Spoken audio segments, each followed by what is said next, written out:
የተከበራችሁ የሄለኒቱ ተከታታዮች እንኳን ደህና መጣችሁ። ምሳሌ ድራማን 161 ይዤላችሁ ከች ብያለሁ። እንግዲህ ዝናና መድብል ተፋጠዋን ማለት ነው። ሞገስና ብሩኬ ደግሞ አንዳች የሚያክል ዱላ አነሱና ካለሙሲሳን አናቱነቱን ሲሉት እሱም ደግሞ ሄዶ ድፍት አለ። መድብል ከሚባለው በላይ ራሱን መቆጣጠር አቃተውና ካለሙሲሳ ወደ እነሱ አካባቢ እየተከታተለና እንዲሁም ደግሞ መድብልን ለመያዝ ሙከራ ሲያደርግ እየበረረ ወደ ብሩኬ ቤት መጣና የተፈጠረውን ነገር በሙሉ ነገረው። ሉላና ቅድስት ደግሞ ደስ የሚል ጊዜ ከባሎቻቸው ጊዜ እያሳለፉ ሳለ ሁላቸውም እንግዲህ በየክፍላቸው ነበረ የመድብልን ጩኸትና ንዴት ሲሰሙ እየበረሩ መጡና እያንዳንዱ የተፈጠረውንና የሆነ ያለውን ነገር ከሰሙና ካዳመጡ በኋላ መድብል ምንም ነገር እንድትፈራ አልፈልግም፣ የፈለገ ይሆናል እንጂ እኛ ካጠገብህ ነን፣ እኛ አንለይህም፣ ነገሮችን መጋፈጥ እንችላለን፣ እስከ መቼ ብቻህን ትጋፈጣለህ ለእኛ ብለህ፣ በቃ ይሄ ነገር እዚህ ማቆም አለበት በማለት ብሎ ሲሸመጥጥና እያንዳንዱ የተፈጠረውን ነገር ለነሱ ሲነግራቸው ሉላም ተጨነቀችና ቆየኝ፣ የኛ ፈተናና ስቃይ የሚያበቃው መቼ ነው? ቅድስት ደግሞ አሁን ዛሬ እንኳ በደስታዬ ቀን ራሴን መቆጣጠር አቃተኝ እኮ፣ ወይኔ ጉዴ እስከ መቼ ነው እንደዚህ የምንሆነው? በዚህ ሰውዬ ምክንያት የኛ ህይወት እኮ ተበጠበጠ እያለች ቅድስትም ስትጠይቅ፣ ከዛም እንግዲህ አቶ ካለሙሲሳ ደግሞ ዝና የሚባል ሰውዬ እያንዳንዱ ሚስጥሩን በትኖ እንደሚያዋርደውና እያንዳንዱ ሚስጥሩን እንደሚያወጣበት ከተረዳ በኋላ በቃ አብቅቶልኛል ማለት ነው በማለት ዝናን በዛም በዚህም ብዬ በእጄ መያዝ አለብኝ ብሎ ከወሰነ በኋላ የካሌብ ሙሲሳ ሰውዬ ደግሞ እንግዲህ ያቺ ትህትና ያለችበት ቦታ ላይ አንጠልጥለህ እንድታመጣልኝ እፈልጋለሁ በማለት ሲጠይቀው እሷን ተዋትና ለጊዜው አሁን እንድታደርግ የምፈልገው ነገር ቢኖር ይሄ መድብል የሚባል ሰውዬ እንድታመጣልኝ እፈልጋለሁ በማለት ሲጠይቀው እሺ አለቃ፣ እኔ እንደዝና አውርቼ ወይም ተጎርሬ ዝም ብዬ አውርቼ አልቀርም። እያንዳንዱ ነገር የተፈጠረውን ነገር ያዘዝከኝን ሁሉ አደርጋለሁ፣ አንጠልጥዬም ላጋለጠው እፈልጋለሁ በማለት ለካለሙሲሳ ነገረው። እሱን የምናየው ይሆናል። ከወሬ ይልቅ ስራ መጀመሪያ። እኔ እስከ ዛሬም ድረስ ዝናን አምኜ ይሄን ያክል እንዴት አምኜው እንደኖርኩኝ አላውቅም። አሁን ግን ሁሉንም ነገር አውቄያለሁ። እሱ ጉራ ብቻ ነው እንጂ የሚያውቀው መጨረሻ አደጋ ላይ ጣላይ ብሎ ካለሙሲሳ እንግዲህ ተናዶበታል። ሰላም ሰላም! ውድና የተከበራችሁ የቻናል ተከታታዮች እጅግ በጣም በጉጉት ስንጠብቀው የነበረው የምሳሌ ድራማ እንደቀጠለ ይገኛል። መድብል እንግዲህ ከቤተሰቦቹ ጋር ተመካከረና ካለሙሲሳን ፊት ለፊት መቅጠም እፈልጋለሁ የሚል ውሳኔ አደረገ። በውሳኔው መሰረት ማንም እንደማያስቆመውና ማንም መድብልም በራሱ መንገድ መሄድ እንዳለበት ወሰነ።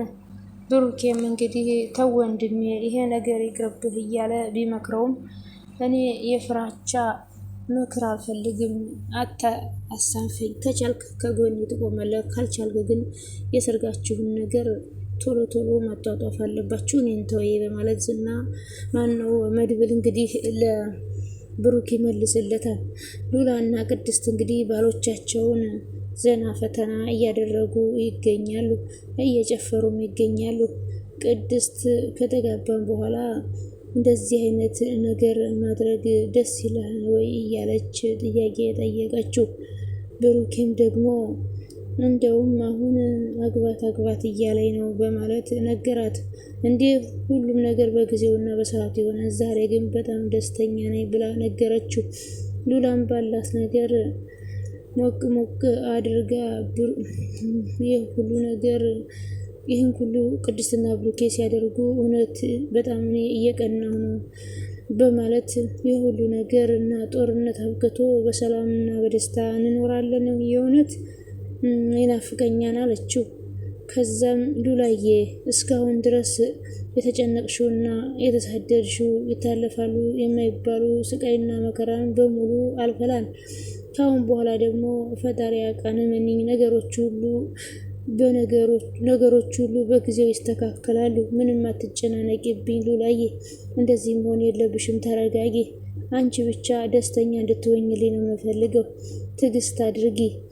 አሁንም ገንዘባችን ከተመለሰ እዛኛው ቤታችን ገብተን እንደ ልባችን በደስታ እንኖራለን፣ አትጨናነቂ በማለት ሞገስም ለሉላ ሲነግራት ሉላ ለሞገስ ያላት ፍቅር በጣም ክብር ያላት በጣም ደስ ይላል።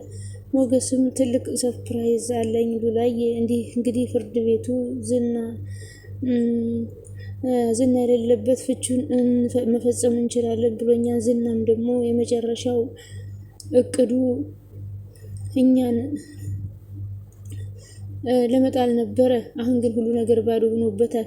መድብል ሁሉን ነገር አሳልፎ ለህግ ሊሰጠው ወስኗል። እውነት ግን ነው። አሁን ይህን አሳማ ሰውዬ ለህግ አሳልፎ ቢሰጥ ሌላ ነገር ይፈጠራል እያልኩ እፈራለሁ። አመልጦ ቢወጣ እኛ ችግር ላይ እንወድቃለን እያልኩኝ በጣም እፈራለሁ።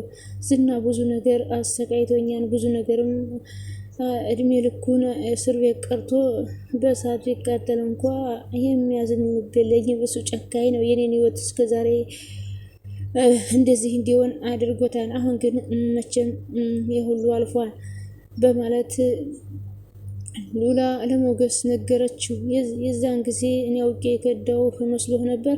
አንተ ችግር ውስጥ እንዳትገባብኝ ነበረ ከዝና ጋር የነበርኩት። አንተ ግን አንተን ትቼ ሄድኩ መስሎ ነበር አይደል በማለት ስትመልስለት አዎ ሉላዬ እኔም መስሎኝ ነበር ብሎ ሞገስም መለሰላት። የፍራታና መርዞ ደግሞ ጭቅጭቃቸውን ቀጥለዋን። ከሀብታሙ ሰውዬ የተቀበለውን ገንዘብ ይዞ ወደ ምግብ ቤት ሊጋብዛት ሄደ። እሷም ይህን ገንዘብ ከየት አምጥተኸው ነው? ይህንን በውድ የተገዛ ልብሶችን ብሮችን ከየት አምጥታቸው? አሁን በልተን በኋላ ከባድ ችግር ውስጥ መግባት አልፈልግም፣ እውነታውን ንገረኝ እያለች መርዞን ስትጠይቀው እሱም ብር ያገኘበትን መንገድ በፍጹም መናገር አልፈለገም። እሷ ደግሞ አጥብቃ ጠየቀችው። የማህሌት እጣ ፈንታ ጎዳና ላይ ሆነ እንደቀደሙ። ዳጣ መንገድ ላይ ያገኘቻትና ዳጣዬ እባክሽ ስልኬንም ሌባ ዘርፎኛል፣ የምበላውም አጥቻለሁ እያለች እንደ ቀድሞዋ መማፀን ጀመረች። የሆነ ብር ካለችኝና እንደምንም ብዬ ከሆነ ቦታ ልጠጋ፣ ምግብም ልብላ፣ እርቦኛል አለቻት። ዳጣ መሀሌትን ጎዳና ላይ ስታያት በጣም ተገረመችና መሀሌት አንቺ እኮ መቼም አትቀየሪም፣ እኛን ለመጣል በጣም ብዙ ነገር ታደርጊያለሽ። እኛ በብዙ ነገር አስተማርነሽ፣ አንቺ ግን አትለወጭም። መከርነሽ፣ ዘከርነሽ፣ አንቺ ግን ተመልሰሽ እዛው ነሽ፣ ተመልሰሽ ጭቃ ነሽ። በጣም ታሳዝኛለሽ። ይሄ ሁሉ ያንቺ ይገባሻል አለቻትና ብር ሰጠቻት። ብሩን ከተቀበለች በኋላ መሀሌትም እየበረረች ሄደችና ዳጣ ፈጣሪ ሆይ እንደው የዚችን ጎዳና መውጣት ያንቺን ሴትዮ ጎዳና መውጣት ስላሳየኝ ፈጣሪን ከልብ አመሰግነዋለሁ ብላ ቢሆንም ያው ብር ሰጥታታለች። ግን እንደዚህ ጎዳና ላይ በመውደቋ ደግሞ በጣም ተደስታለች ዳጣ ማለት ነው በመሀሌት። ወይ ጉድ! ሌላውን ነገር እና ትልቁ ነገር ደግሞ ኢደን ታሪክ ሰራች። በልጇ በመሀሌት እየሰበሰበች ያለውን ብርና በሀብታሙ ጋር ቁጭ ብላ ስለ 3 ሚሊዮን እያወሩ ሳለ እሱም አስቀድማ ኢደን መረጃውን በሙሉ ሰማችና መሀሌት ማለት እንደዚህ አይነት ሴት ናት ተጠንቀቅ ብላ ከባድና ሌላ ችግር ውስጥ ታስገባሃለች ብላ እሷ ማለት አደገኛ ሰው ነች ብላ የመሀሌትን መረጃዎች በሙሉ ፋይሎች በሙሉ እያንዳንዱ በትና ለባለ ሀብቱ ሰውየው ስታሳየው በጣም ደነገጠና መሀሌትን ስሚ አንቺ እርኩስ በጣም የምትገርሚና ተንኮለኛ ሰው ነች። ለማንኛውም ለልጅሽ መሳከሚያ የሚሆነውን ሰው ገንዘብ አሁን በካሽ ልሰጥሽ እመጣለሁ እንጠብቃት አለና ኤደን ስተት ብላ ስትመጣ ደነገጠች መሀሌት። ኤደንም እያንዳንዱ የተፈጠረውን ነገር በሙሉ የመሀሌትን ተንኮል በሙሉ ዘርግፋ ለባለ ሀብቱ ስትሰጠችው ራሷን መቆጣጠር አቃታት። ቆይ አንቺ እርኩስ፣ አንቺን በማጠምድ ቦታ አጠምድሻለሁ፣ አልለቅሽም፣ እንዴት እንደዚህ ታደርጊያለሽ? በማለት ባለ ሀብቱ ሰውዬ ገንዘብ ለሰጠኝ አንቺን ለምን እንደዚህ ያደረገች ብላ ቀወጠችው። ኤደንም ስሜ መሀሌት እኔ ህይወት መሮኝ ነበር። እኔ ህይወት እንዲጣፍጠኝ ያወቅኩት እኔ ህይወት መሮኝ ነበረ። ህይወት እንዲጣፍጠኝ ያደረግኩት እነ ብሩኬ ቤት ከገባው በኋላ ነው። እነ ብሩኬን ብዙ ነገር ስትያቸው ብዙ ነገር በድለውኛን፣ አሰቃይተውኛን ብለሽ ስትይ አምኜሽ ነበረ። ግን ይሄ ሁሉ የአንቺ ሴራ ነበረ። እኔ ራሱ ከምኖርበት ህይወት ተስፋ ቆርጬ ከተቀመጥኩበት ቦታ አንቺ ወደዛ ቦታ ስትልኪኝ በጣም ደስ የሚል ህይወት እየኖርኩ ነበረ። ግን አንቺ መልሰሽ አበላሸሹ። የክፋትን ጽግ አሳየሽኝ። ስለዚህ እጅሽን ማግኘት አለብሽ። ካሁን በኋላ በስህተት አጠገቤ ብትደርሽ የሚደርስሽ የማረግሽ ነገር ከባድ ነው። ከበታገቤ እንዳደርሽ ተጠንቀቂ። ከጎዳና ላይ ወድቀሽ እርጂ ስትይ አንስቼሽ ነበር።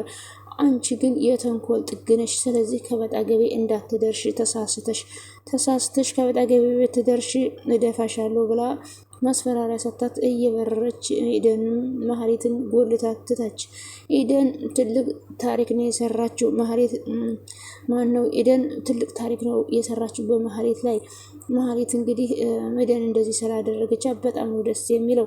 ከዛም ኤደን ትታት ስትሄድ መሀሌትም እያለቃቀሰች የመሀሌት ጣፈንታ በጣም ያሳዝናል። እንግዲህ ከዚህ በፊትም ከጎዳና ላይ ወድቃ በኤደን ምክንያት ነበረ ከጎዳና የተነሳችው። አሁንም ደግሞ ሁሉ ሴራዋ መልሶ ኤደን መልሳ እዛው ጎዳና ላይ እንዳነሳቻት እዛው ጥላት አለኝ ማለት ነው። በጣም ደስ ይላል። እንግዲህ ዝናም ከታገተበት ቦታ ላይ ተቀምጦ እየተሰቃየ ይገኛል። መድብልም ደግሞ ስማ አለቃ በፍጹም አይፈልግም፣ ካሌብ ሞሲሳ ከሄደበት ሀገር ተመልሶ መጥቷል። ስለዚህ አንተን አይፈልግም። ለአንተ የመጨረሻ ቴክስት የላከል ለእኔ በህይወት ሙተሃል ብሎሃል። እሱ ደግሞ አንተን ካገኘህ ብዙ ሚስጥርና ብዙ ችግር ስለያስክበት ምን እንደሚያደርግህ አስበው። እኔ እንዳንተ ክፉ ሰው ስላልሆንኩኝ ካሌብ ያደረገህን ሁሉ ነግሬሃለሁ፣ ተጠንቀቅ ብሎ መድብልም ነገረው። አመሰግናለሁ ውድ ቤተሰቦች፣ ባይ ባይ።